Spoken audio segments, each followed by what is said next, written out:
The Londonderry shopkeeper who was shot last night may have been targeted because he was selling so-called legal highs. These are chemical substances designed to act like illegal drugs. Mark McFadden has the story. Red Star is a shop in Waterloo Street. It's run by dairyman Ray Coyle. At tea time yesterday, a gunman wearing a motorcycle helmet walked into the shop and opened fire.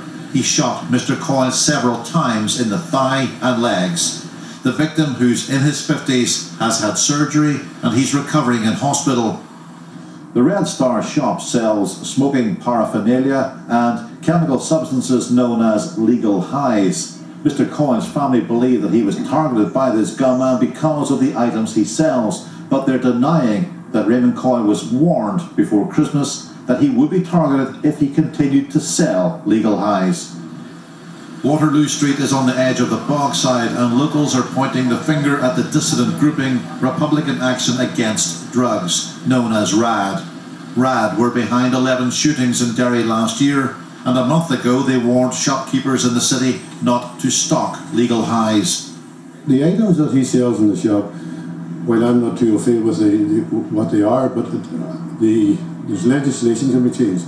And if people think it's wrong, they should go to their MP and their MLAs to get the legislation to get them made illegal so that they can't be selling the shop. I haven't spoken to the police. They told me that this man's been doing nothing illegal, nothing at all legal, and who are these people to say that he has been doing things that's wrong? But regardless of what interpretation and rationale that they put on attacking this man, it was wrong, it shouldn't have happened, and they need to take their guns out of our community. There is no support or little support in our community for that type of action.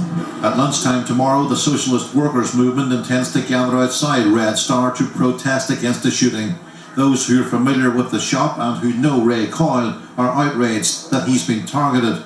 The shop has been there for many years. It sells clothes, it sells jewellery and so forth, and true, it did sell some legal highs, which, as he kept pointing out, is perfectly legal. He's a very popular guy. I mean, he's the absolute opposite of an evil drug dealer emerging from the shadows to corrupt young people. Police believe the gunman who shot Ray Coyle left the scene on a motorcycle. This morning a burnt out motorbike was found on the edge of the city. Mark McFadden, UTV Live, Derry.